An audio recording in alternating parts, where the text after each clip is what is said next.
Olá, uma boa tarde para você. Começa agora mais um Brasil das Gerais. Seja muito bem-vinda e bem-vindo. No Dia da Natureza, vamos falar sobre as ondas intensas de calor, um perigo para todos nós. Por que isso está acontecendo? Quais as consequências para os ecossistemas e como enfrentar esse problema? Para saber, vem com a gente, o BG já está no ar.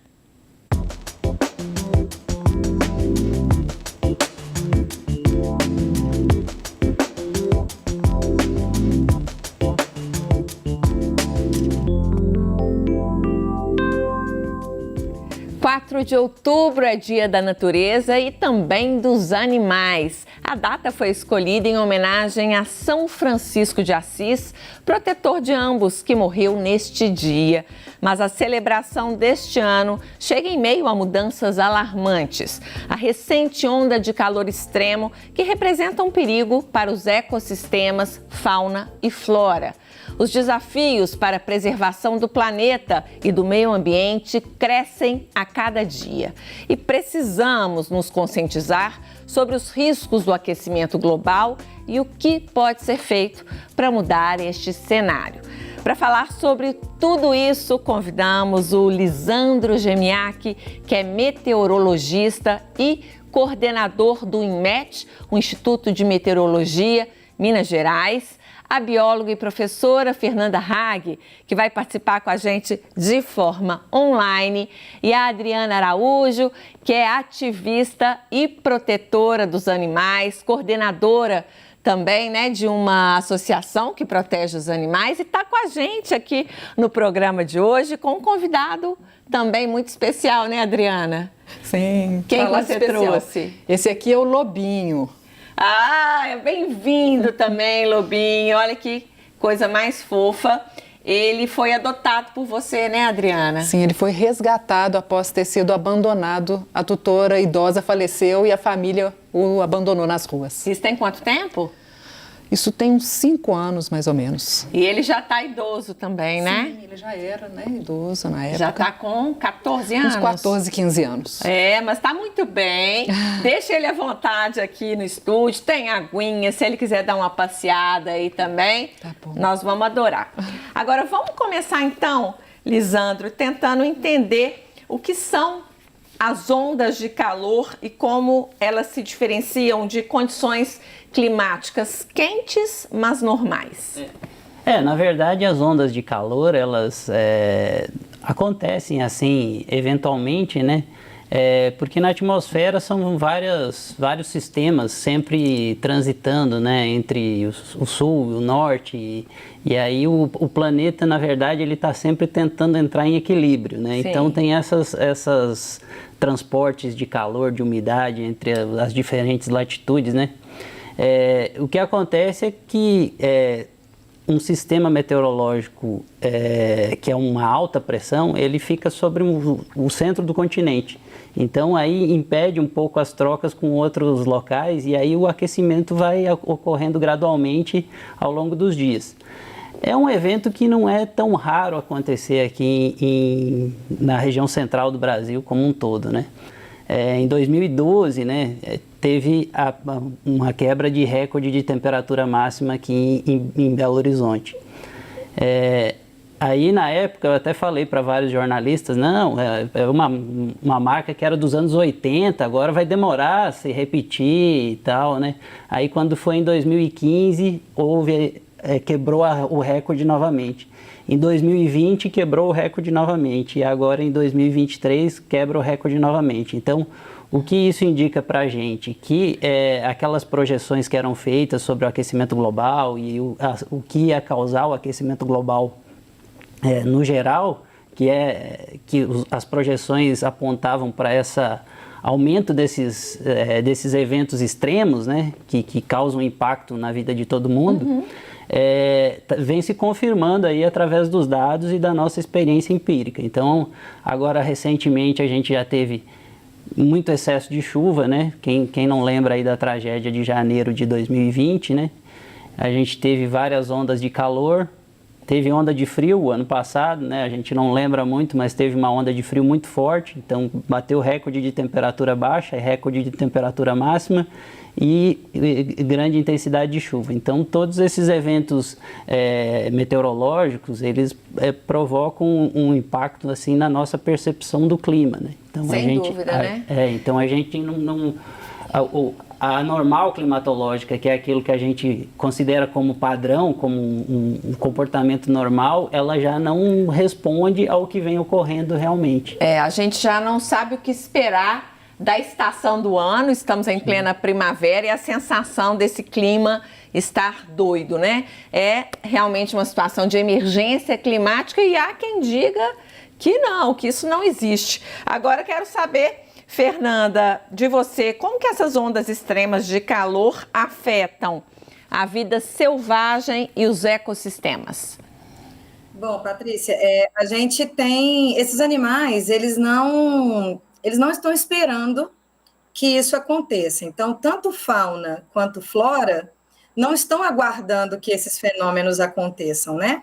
A gente está vendo aí que na primavera nós estamos ainda com condições já antecipadas de verão.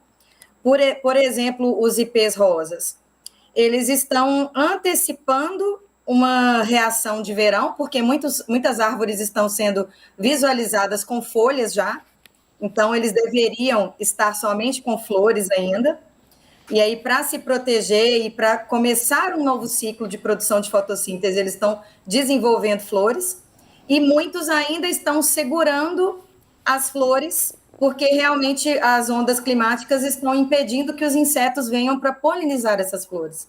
Então, as altas temperaturas, elas acabam espantando os insetos e as plantas, elas só entendem que as flores têm que cair depois que elas foram polinizadas. Como elas ainda não foram polinizadas, elas não caem e a gente tem aí um prolongamento do período de floração.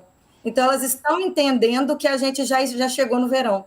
Olha e isso só, para as espécies é muito ruim, porque ela acaba gastando, né, uma energia maior. Adriane, pela sua experiência, como que os animais têm sofrido com essas variações de temperatura, com essas ondas de calor recentes? Muito prostrados. Ele que eu resgatei, assustou, meu bem? Assusta não. Ele está escolhendo ficar no piso frio a caminho. Eu nunca o vi fazer isso antes, em 5 anos de resgate. Né? Então, eu estou vivenciando na minha casa. E aí, como todos que eu tenho, né, na minha casa são de resgate, eu fico pensando o tempo inteiro, se ele está aqui com as melhores condições, ele está angustiado, ele está sofrendo, imagina os que estão nas ruas, né? Imagine os que estão nas casas das protetoras de animais, que estão com suas casas lotadas. Você tem quantos animais em casa? Atualmente eu estou com 3, eu estou com a minha mãe já idosa, com quase 90 anos, mas eu já tive 17 no apartamento e fui denunciada, claro. Aí a gente tem fotos aí. Já tive 17. Vamos mostrar. Esses animais são seus? São de uma parceira minha, da Cíntia Slovani. Esse daí estava numa oficina mecânica com as pernas amputadas, agonizando, já quase morrendo. E aí ela chegou a tempo. Esse gatinho também, com a coluna quebrada. Bastante debilitado. Então, mas todos aí disponíveis para adoção. Todos para adoção e muitos outros. Essa parceira nossa é uma das várias, né? Eu sou coordenadora do Movimento Mineiro pelos Direitos Animais. Ela está com uma média de 200 animais, uma protetora. Olha só. Sim. E a gente tem que lembrar, como você bem disse, dos animais que estão nas ruas. Muitas vezes, né? Além de não terem acesso à comida, também ficam sem água, né? Sim. Daí a importância da gente poder ajudar da maneira que for possível, adotar. Eu adotei 2 gatinhos, gente. Amo de paixão, então recomendo. Vamos então agora chamar o nosso primeiro VT, gente, é o Guilherme Henrique Costa. Ele é professor de medicina veterinária da UNA e ele dá agora algumas dicas de como proteger os animais das ondas de calor. Vamos conferir. A manutenção de uma hidratação adequada é um ponto primordial. Então, disponibilizar uma fonte de água fresca, limpa, ao longo de todo o dia é muito importante. Evitar a realização de atividade física, passeios, exercícios em geral nas horas mais quentes do dia, entre as 10 e 17 horas. Tomando sempre cuidado também de quando for à rua, de evitar esquecer o pet no interior do carro. porque aquele ambiente se torna muito quente e pode fazer com que ele superaqueça. As raças que toleram pode-se indicar a tosa nessa época do ano. Utilizar o filtro solar também é importante, principalmente nos pacientes que apresentam pelo curto e claro. E sempre que deixar o animal sozinho em casa, é importante garantir que aquele ambiente esteja fresco, arejado, para evitar que ele superaqueça. Muitas vezes nós, como seres humanos, acabamos cometendo o erro de acreditar que os animais sentem exatamente aquilo que nós estamos sentindo. E isso faz com que nós nos enganemos algumas vezes, principalmente se considerarmos que os animais, por serem de espécies diferentes da nossa, muitas vezes têm particularidades do seu funcionamento, da sua fisiologia. E isso inclui a forma com que eles lidam com o calor. É isso aí, obrigada Guilherme pela participação e também pelas dicas. Agora, Fernanda, quais são os impactos desse calor, né, dessas ondas nos padrões de migração dos animais, né? Não, a gente não deve falar só dos animais domésticos, né, que a gente ama tanto, mas pensar aí em todo o ecossistema, né, que fazem parte também aí do nosso planeta, da nossa vida e merecem ser melhor cuidados. Olha só, a fauna silvestre, assim como as espécies vegetais, as espécies animais, elas já têm um padrão de migração em certas épocas do ano. Então, na época de frio, esses animais tendem a ficar mais quietos no próprio hábitat para que eles consigam armazenar energia. E na época que as temperaturas aumentam, eles tendem a migrar para se reproduzir. E muitos deles servem de alimento dentro da cadeia alimentar para outros animais que estão presentes nesses ambientes mais quentes. Com o aumento excessivo das temperaturas, esses animais acabam não migrando e não completam esse ciclo de reprodução e tampouco servem de alimento para a cadeia alimentar. Então, a gente tem um desequilíbrio da cadeia alimentar e a não reprodução desses animais. Então, com isso, eles acabam desaparecendo e a gente consegue, inclusive, não vê-los em outras regiões. Ou aqueles que conseguem migrar não conseguem se adaptar às altas temperaturas do local em que eles foram direcionados e acabam morrendo. É o que a gente costuma ver na televisão, nos noticiários, de baleias que encalham, tartarugas e pinguins que aparecem mortos, principalmente em áreas costeiras. Então, esses animais acabam não resistindo e morrendo antes de chegarem ao destino final, ou não se adaptam, ou, de uma forma mais amena, alguns acabam desenvolvendo adaptações, mas são poucos, e muitas vezes a gente não consegue ter esse controle ou fazer esse estudo. A gente já tem alguns grupos de estudos de fauna animal que têm feito esses estudos com o monitoramento de GPS, e muitos deles desenvolvem algumas proteínas que fazem com que eles consigam se alimentar e se adaptar a essas temperaturas. Mas a gente ainda está no início desses estudos. E é muito importante, né, a gente entender como é que funciona esse ciclo, né, esse efeito dominó, porque também somos peças e também temos que fazer a nossa parte. No próximo bloco a gente vai falar melhor sobre tudo isso. Chegou a hora daquele rápido intervalo e antes disso eu deixo você com um trecho do filme Tempestade, Planeta em Fúria, sobre a ocorrência cada vez mais frequente de eventos climáticos capazes de ameaçar a existência da humanidade. E uma extensa rede de satélites é criada por todo o planeta para controlar o clima. Até...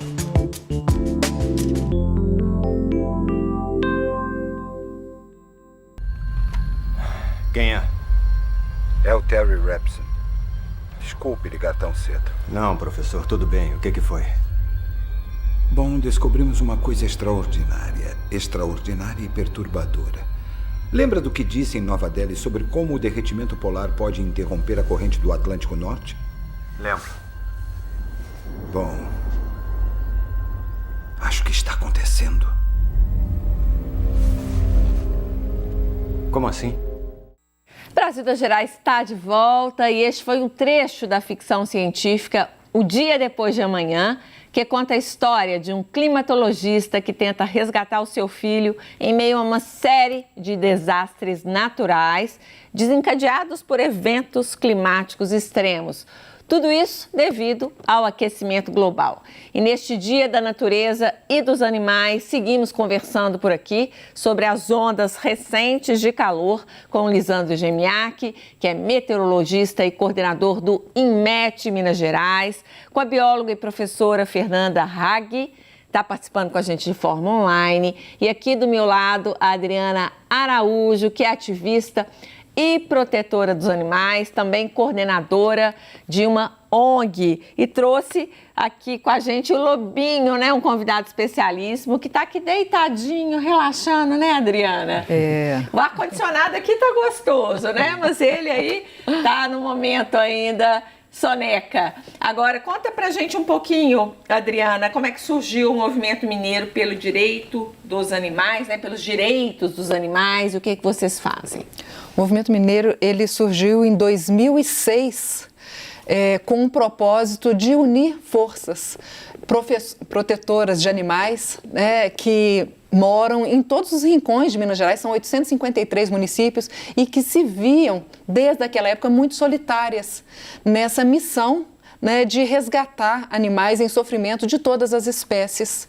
Então a gente percebeu ali a necessidade de dar as mãos para essas mulheres que estão, né, em todas as regiões de Minas Gerais e atuando sempre de forma antiespecista, ou seja, pelos animais de todas as espécies. Cães e gatos com certeza são a grande demanda, mas a gente atua pelas outras também. E a nossa primeira ação enquanto organização de Movimento Mineiro pelos Direitos Animais foi a proibição de animais em circos, em Belo Horizonte.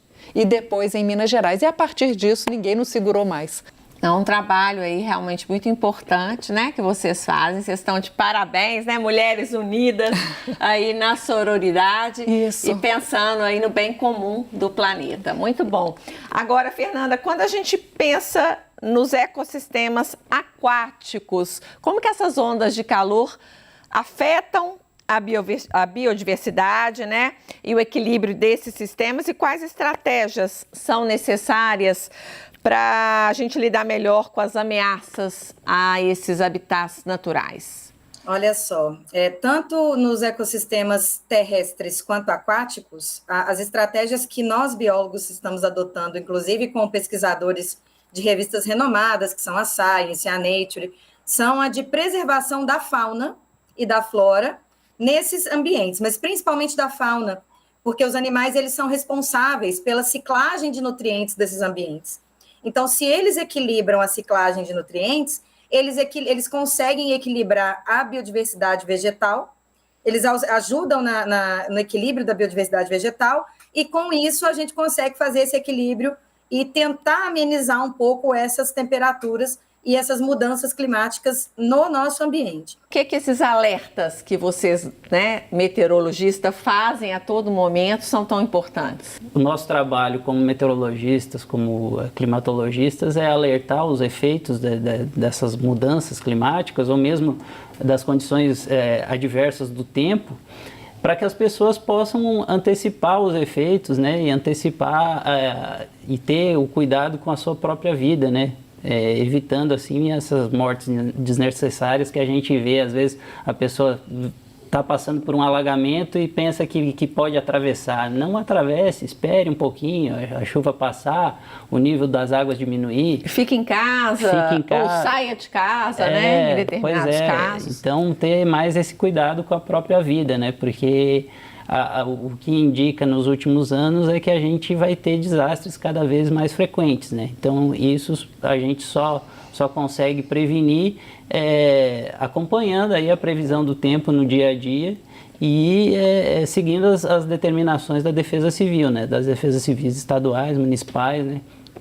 Então, recentemente a gente teve vários casos aí no Brasil de desastres, né? A gente teve chuva no sul da Bahia, a gente teve aquela chuva aqui em Minas, né? Pegou o leste do estado, a gente teve recente chuva lá no litoral de São Paulo, na região serrana do Rio. Ciclone no Rio Grande do Sul. Ciclone no Rio Grande do Sul. Então, essa percepção dos sistemas meteorológicos cada vez mais intensos e que causam mais efeito na população. Então, sempre ter essa conscientização de se preparar para os piores cenários, né? E se ocorrer coisa melhor, pelo menos está seguro. É isso aí. Vamos ouvir então agora mais um depoimento? O cardiologista e palestrante Augusto Vilela fala sobre as consequências destas ondas de calor, especialmente para as populações mais vulneráveis, como idosos, crianças e pessoas hipertensas. Olha só. É muito importante nos próximos dias termos uma atenção especial com a nossa saúde, porque vamos passar por essa onda de calor extremo. E temos que ter um cuidado especial, principalmente para aquelas populações mais vulneráveis, que são as crianças, os idosos e os hipertensos. Vamos por ponto. As crianças e os idosos, os extremos de idade, muitas das vezes não têm o centro da sede tão regulado. E também, muitas das vezes, necessita de outras pessoas para poder se hidratar adequadamente. Diante desses dois fatores, essas populações podem desidratar nessa onda de calor, por transpirar mais, perder mais líquidos e ingerir menos líquido. Então, precisamos ter atenção com as crianças e os idosos.